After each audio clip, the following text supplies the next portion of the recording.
அடுத்ததாக நம் மத்தியில் இருக்கிற சகோதரி எப்சி பாஸ்டர் அவங்க சாட்சி சொல்ல வருவாங்க. வசனம் சொல்கிறது, சாட்சி மற்றவர்களை என்ன செய்யும், உயிர்ப்பிக்கும் சொல்லிட்டு. இன்னைக்கு நம்ம உட்கார்ந்து இருக்கிற அநேகர் 75% பேர் என்ன பண்றோம், மற்றவங்களுடைய சாட்சியால தான் நம்ம என்ன பண்ணியிருக்கோம், நம்ம ஆண்டவர்கிட்ட வந்திருக்கோம். அது போல இன்னைக்கு சாட்சி சொல்ல வரப்போறாங்க நம்ம மத்தியில் இருக்க எப்சி பாஸ்டர். அல்லேலூயா, அல்லேலூயா, அல்லேலூயா, அல்லேலூயா. கர்த்தருக்கு ஸ்தோத்திரம் உண்டாவதாக. நான் கேட்குது உங்களுக்கு சத்தம் கேட்குதுங்களா? கேட்குதுங்க பேசுறது? கேட்குதுக்கா. ஏன்னா ஏன்னா ஏசப்பா பற்றி சொல்லணும் அப்படின்னாக்கா, இப்போ எங்கள் அம்மா அப்பா முதலேருந்து நாங்களாம் ஒரு இந்து குடும்பத்தில் தான் நான் பிறந்ததெல்லாம். அப்போ உங்களை மாதிரி இந்த மாதிரி சேரில் உட்காந்துட்டு எங்களுக்கு தெரியாது ஏசுனா யார், ஏசப்பா ஒருத்தருக்கு தெய்வம் இருக்காரா எங்களுக்கு தெரிஞ்சதெல்லாம். இந்த விக்கிரகத்தை வணங்குறாங்க, கோயிலுக்கு போவாங்க, 40 நாள் விரதம் இருப்பாங்க, எல்லா கோயிலுங்களுக்கும் மலையில் போகிறது. பார்த்திங்கன்னா ஒவ்வொரு நாளுக்கும் ஒரு கோயிலுக்கும் ஒரு இருக்கும் இல்லையா. ஒவ்வொரு நாள் திங்கக்கிழமைனா இந்த கோயிலுக்கு போகணும், செவ்வாய்க்கிழமை இந்த கோயிலுக்கு போகணும் அப்படின்னு நம்மளுடைய பாரம்பரியமாக நம்மளுடைய அம்மா அப்பா நம்ம சொல்லி கொடுக்குறாங்க. அப்படி போயிட்டு இருக்கும்போது திடீர்னு எங்கள் அம்மா அப்பாவும் கொஞ்சம் எனக்கு எல்லாமே நம்ம ஒரு நேரம் நினைப்போனா நமக்கு அம்மா தான் அப்பா தான், அதுக்கப்புறம் அவங்க இது வரைக்கும் எங்களை வச்சு நம்ம வாழ்ந்துடலாம் அப்படின்னு. ஆனால் கொஞ்சம் காலத்தை பார்த்தீங்கன்னா அவங்க ரொம்ப நோய்வாய்ப்பட்டு கேன்சரில் எங்கள் அம்மா அப்பாவும் இறந்துட்டாங்க.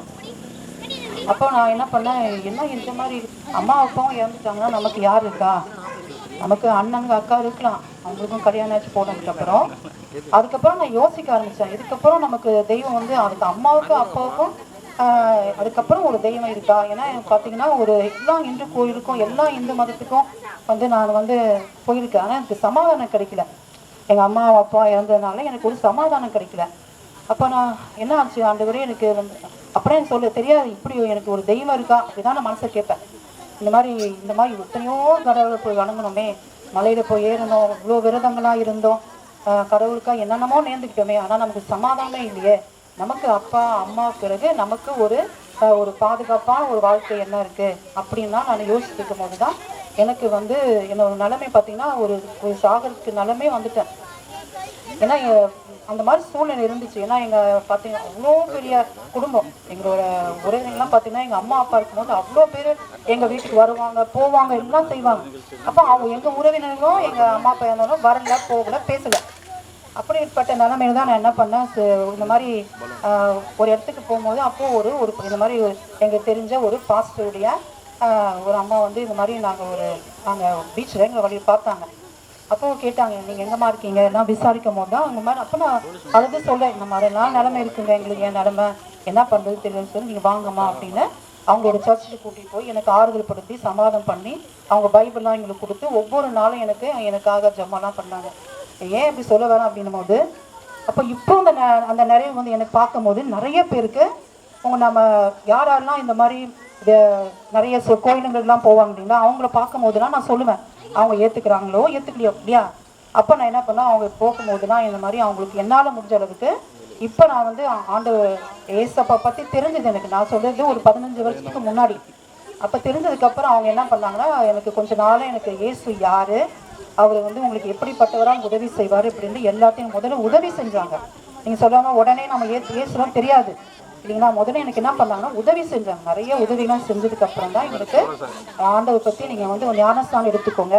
ஏன் ஞானஸ்தானம் நமக்கு கொடுக்குறாங்க அப்படின்னு பார்த்தீங்கன்னா, ஏசப்பாக்கும் நமக்கும் ஒரு உறவு, நல்ல உறவு இருக்கணுன்றதுக்காக ஞானஸ்தானம் கொடுக்குது. சில பேர் நிறைய தவறாக நினச்சிக்கிறீங்க, என்னன்னா ஏசு நிறைய மதத்தை மாற்றினால்தான் ஞானஸ்தானம் கொடுக்குறாங்க அப்படின்னு. ஞானஸ்தானம் என்பது நமக்கும் இயேசுக்கும் ஒரு நல்ல தொடர்பு. அப்பா அம்மாவோட ஒரு தொடர்பு எப்படி இருக்கு இல்லையா, அப்பாவுக்கும் மகளுக்கும் ஒரு தொடர்பு தான் ஞானஸ்தானம். அப்போ நான் எனக்கு ஞானஸ்தானம் எதுக்கு கொடுக்குறாங்கன்னா நமக்கு தெரியாது. ஆனால் அவங்க ஞானஸ்தானம் கொடுக்கறதுக்கு முன்னாடி என்னென்ன எதுக்காக ஞானஸ்தானம் இருக்கணும் முதல்ல நமக்கு சொல்லுவாங்க. அப்போ நம்ம சொல்லும் போது தான் ஞானஸ்தானம் கொடுக்கும் போது தான் நமக்கு நம்ம ஏன் அப்படி கொடுக்குறோன்னா, அந்த பழைய சுபாவங்கள் பழைய பாவங்கள்லாம் நமக்கு தெரியாது இல்லையா. நம்ம என்ன தப்பு செஞ்சோம், நம்ம நல்லா தானே இருக்கோம், யாருக்கு நான் துரோகம் பண்ணணும்னு சொல்லுவோம். ஆனால் இயேசுடைய ரத்தத்தினால கழுவும் பொழுது தான் என்ன ஆகுதுனாக்கா, நம்மளோட எல்லா பாவங்களும் நம்மளுடைய சாபங்கள் மூதாதைய சாபங்கள்லாம் நமக்கு அதுலேருந்து நம்ம மீட்கப்படுகிறோம். அதுக்கு தான் ஞானஸ்தானம், முழுகி ஞானஸ்தானம் நமக்கு கொடுக்குறாங்க. அதுக்கப்புறம் நம்ம ஏன் அப்படின்னும் போது, நம்ம என்ன வேண்டுதல் கேட்கிறோமோ, ஒரு முழங்கால் படிக்கிட்டு என்ன வேண்டுதல் கேட்குறோமோ அது உடனடியாக நேராக இயேசுக்கு தான் போய் சேரும். இப்போ அதனால தான் நம்ம ஞானஸ்தானம் எடுக்கிறோம். இப்போ ஞானஸ்தானம் எடுக்கும் போது தான் என்னது நமக்கும் ஆண்டவருக்கும் ஒரு உடன்படிக்கை. ஆண்டவர் என்ன பண்றாங்கன்னா, மகளே நான் வந்து நீ என்ன வேண்டுதல் கேட்குறியோ அதை நான் உனக்கு கொடுப்பேன், நான் கேட்பேன் அப்படின்றதுக்காக தான் ஞானஸ்தானம் பண்றோம். அப்போ அதுக்கப்புறம் ஞானஸ்தானம் வரும்போது தான் நமக்குள்ளாக என்ன ஒரு அந்த வைராக்கியம் வரும். ஏசப்பா நம்ம ஜெபத்தை கேட்குறாரு அப்படிங்கும் போது தான் யாரெல்லாம் இந்த மாதிரி எத்தனையோ பிரச்சனை இருக்கிறாங்க. அதனால நான் சொல்ல மனுஷனுங்களுக்கு மனிதர்களுக்கு பொதுவாக எல்லாருக்குமே பிரச்சனைகள் இருக்கும், கவலை இருக்கும், துக்கம் இருக்கும். நான் வந்து எல்லா கோயிலுக்கு தான் போனேன், வந்து அதுவும் தானே குணமாகுது அப்படின்னு. ஆனால் இயேசு கிறிஸ்துவ நம்ம ஆண்டவராக இயேசு கிறிஸ்துவை நம்ம ஏற்றுக்கும் போது பிரச்சனைகளிலும் போராட்டத்திலும் நம்ம அதை மேற்கொள்வதற்கும் அதில் ஒரு சமாதானம் கொடுக்கறதுக்கு தான் நமக்கு இயேசு கிறிஸ்துவ ஏற்றுக்கிறோம்.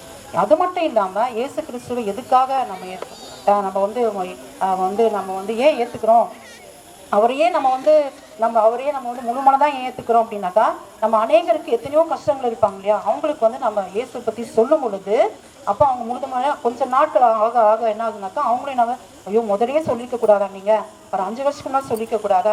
இப்போ நான் நினைக்கிறேன் இது முன்னாள் நமக்கு எதுக்கு முன்னாள் சொல்லியிருந்தாக்கா நம்ம முதலே ஆண்டு ஏற்றுக்கோமே அப்படின்னு நம்ம நினைக்கிறோம். அதனால தான் எதுக்கும் போது இது வந்து இதோட சாட்சி வந்து இது நாள் வரைக்கும் பிரச்சனைகளும் போராட்டத்திலும் மனிதர்கள் கைவிட்டாலும் உறவுகள் கைவிட்டாலும் யார் கைவிட்டாலும் ஏசப்பா நம்ம கூட இருக்கிறான்னு தைரியத்துல நம்ம இருக்கிறது தான் ஆண்டு என்ன கூட நம்ம கொடுக்க பெரிய பலனே அதுதான்.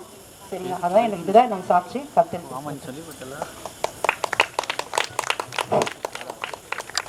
அடுத்ததாக மிக அழகாக நமக்கு சாட்சியை பகிர்ந்து கொடுத்த சகோதரி எப்சி பாஸ்டர் அவர்களுக்கு நன்றியை தெரிவித்துக் கொள்கிறேன். கர்த்தர் இன்னுமாய் அவர்களை ஆசீர்வதித்து அவருடைய வாழ்க்கையில எல்லா சூழ்நிலையும் கர்த்தர் அவரோடு கூட இருப்பாராக.